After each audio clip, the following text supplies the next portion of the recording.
a nivel de la Dirección General de Transporte, que tiene directamente un mandato específico, la implementación de tecnología y el orden, sobre todo en atención al tema de licencias, porque ahí había, como se presentó en su momento, un desorden a una magnitud de no transparencia, y esa es una de las formas de, que quienes tengan la licencia sean personas serias, responsables y que cumplan todos los temas relacionados a pues lo que implica prevenir y cuidar a la población. Ahí mismo también se abrió un canal de comunicación para que se pongan las denuncias, y en ese canal se reciben y se designan a donde corresponde. Si son a la Dirección General de Transporte, se atienden a la Dirección General de Transporte; si no, se envían, por ejemplo, pudiera ser a la Policía Nacional de Tránsito u otra entidad que debiese atender. El funcionario señaló que en las mesas de trabajo han priorizado implementar velocímetros, derivado que las estadísticas evidencian excesos de velocidad y distractores. Estamos haciendo diferentes mesas de trabajo para ir abordando los temas, y entre ellos uno de los que se está afinando el detalle, porque estamos para salir el primer trimestre del otro año, es los velocímetros. Es un tema que está en el marco, ya en un marco jurídico activo. No se había hecho, o se había hecho muy poco al respecto. Se están homologando las normativas y los procedimientos, que es lo que no se habían hecho, de tal forma de que incidamos en ese elemento. ¿Por qué? Las estadísticas lo que muestran es que las principales razones de accidente es la velocidad, ¿verdad? Va a una velocidad alta, aunque quiera parar no lo va a poder hacer. El tema de las distracciones, el uso de teléfono, por eso es que se hizo una campaña y estamos impulsando, vamos a estar trabajando eso, una campaña de concientización.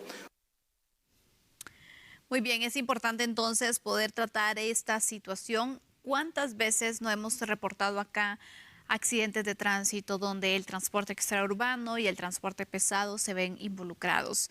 Sobre todo, hemos destacado mucho en el análisis que en muchas de estas ocasiones, Fernando, son accidentes que cobran vidas y son muertes al final que quedan en la impunidad, porque no hemos logrado ver que se buscan responsabilidades también, que se logre comprobar el tema del exceso de velocidad. Se habla como una posible causa, pero ¿quién al final hace justicia por esas víctimas? Es momento de poder controlar. Y quiero que iniciemos hablando de lo que actualmente tenemos. ¿Qué regulación y qué mecanismos de control existen para poder verificar que se cumpla con un límite de velocidad que, si bien está establecido en ley, pero en la práctica, qué tanto se puede controlar? Bueno, la respuesta a tu pregunta es muy sencilla. ¿Qué tenemos? Nada. Tenemos, por supuesto, una normativa vigente, ley de tránsito y su reglamento. Pero, amigo y amiga televidente, usted bien lo sabe, el papel con todo aguanta. Y entonces, estas dos figuras legales, tanto la ley como su reglamento, tienen excelente contenido. Muy bueno, Sandy. Pero la realidad es que no se cumple.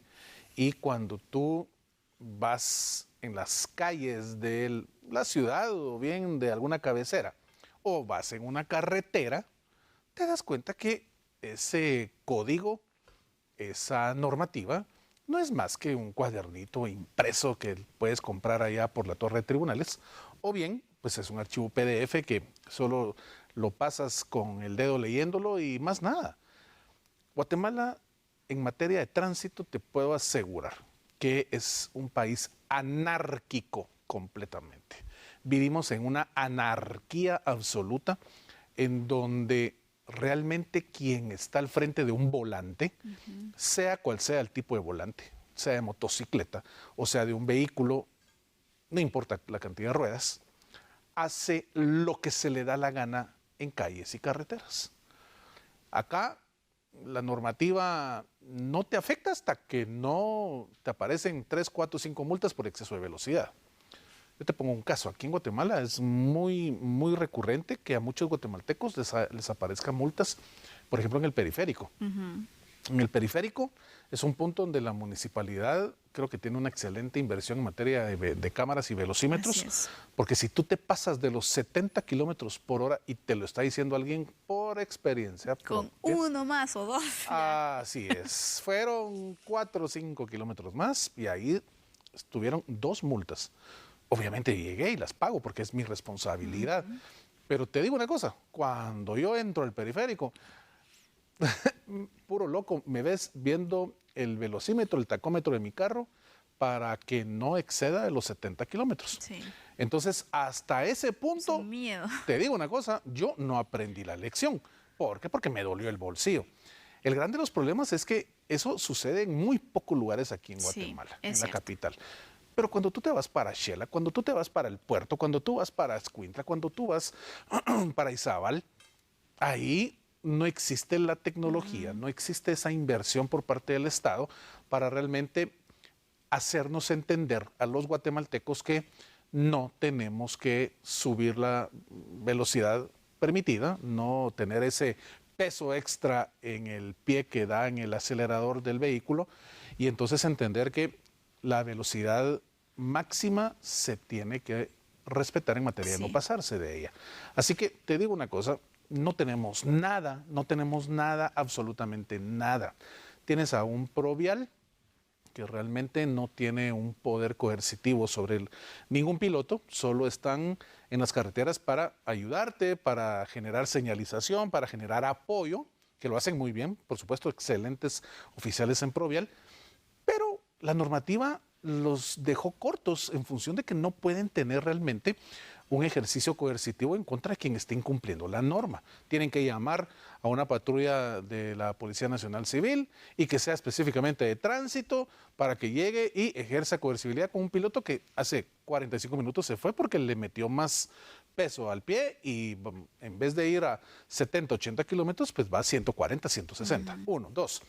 Hoy la tecnología permite realmente tener dentro de la cabina de cualquier camioneta extraurbana o cualquier cabezal una cámara que realmente vaya atendiendo a cómo va ese piloto. Es Vox Populi que en Guatemala los pilotos, sobre todo de transporte de carga, utilizan una gran cantidad de medicamentos para mantenerse despiertos. Sí. Llega un punto en que el Y cuerpo bebidas. ya no lo soporta, Sandy, y te duermes. Sí. Y ese momento es cuando se marcan esos grandes accidentes que obviamente enlutan a muchas familias. Acá necesitamos una modificación absoluta. Sin ¿De qué duda. sirve estar con una norma, con un reglamento que realmente es muy bueno en su contenido, si no hay quien esté verificando que todos la cumplan?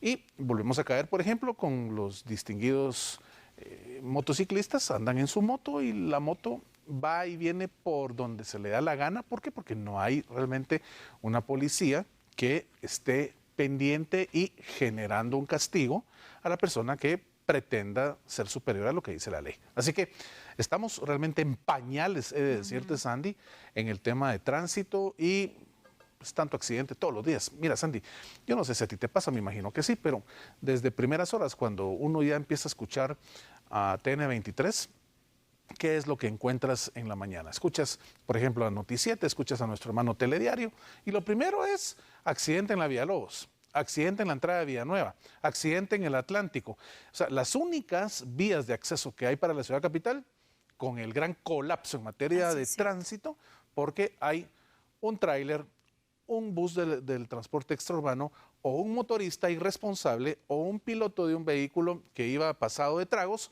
y como no hay una policía que realmente le genere coercibilidad a esos malos pilotos, van y enlutan a 2, 3 familias de un solo, hacen pedazos todos los bienes que son de la propiedad nuestra como guatemaltecos y pues Guatemala se paraliza con un accidente en cualquiera de estas vías. Así que, ¿qué tenemos? Vuelvo a responderte, distinguida Sandy Monroy, no tenemos nada en este tema. Se ha hablado mucho sobre esta situación de colocar un dispositivo, un regulador de la velocidad. Realmente, en este escenario donde nos encontramos, donde necesitamos inversión, obviamente, para poder tener esos controles, ¿qué tan efectivo puede ser colocar un regulador? ¿Quién lo va a controlar?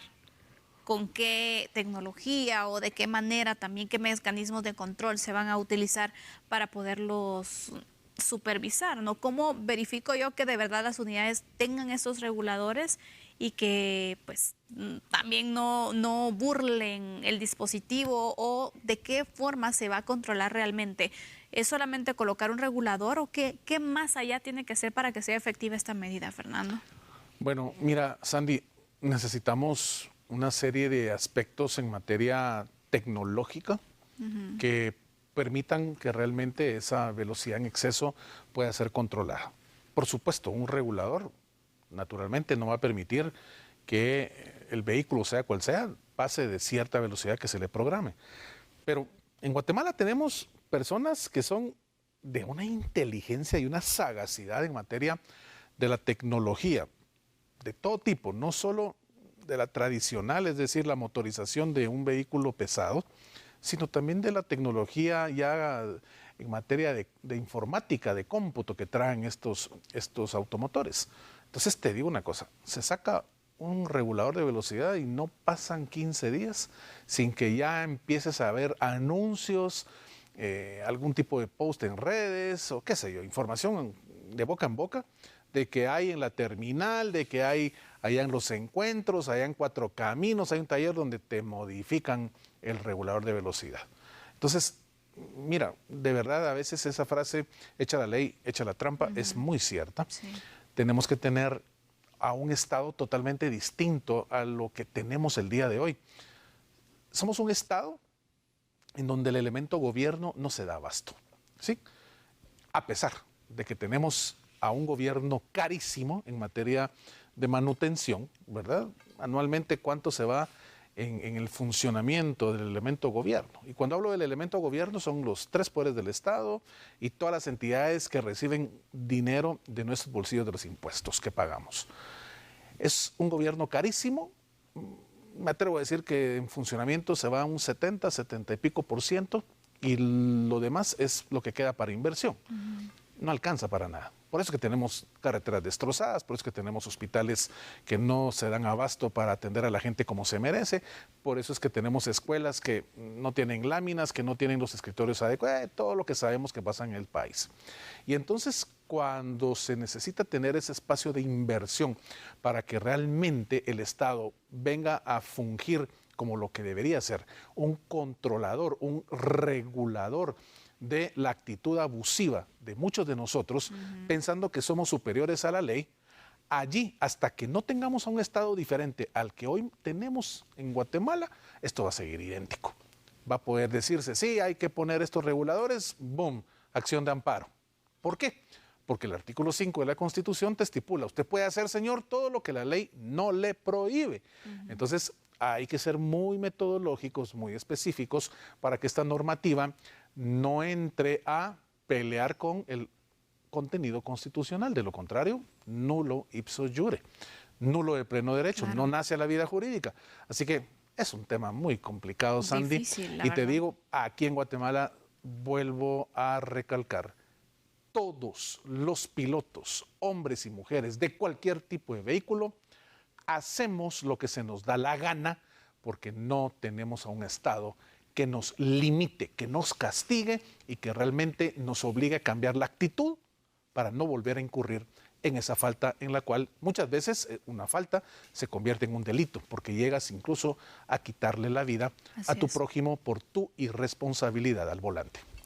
Así que con esto no queremos desmotivar, la verdad, a las autoridades, sino buscar soluciones que sean viables, que sean trascendentes y que puedan mantenerse con el tiempo también, que sean efectivas, que es lo que queremos. El transporte extraurbano sin duda debe ser regulado, este tema también debe ser abordado, pero desde una visión más realista y también con la inversión necesaria para que sean resultados efectivos, que es lo que al final esperamos como ciudadanos.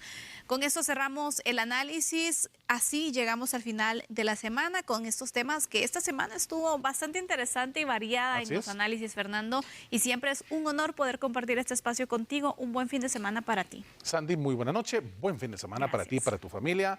Amigo y amiga televidente, donde usted se encuentre viéndonos, de verdad, todo nuestro cariño y agradecimiento por acompañarnos aquí en A la Medida.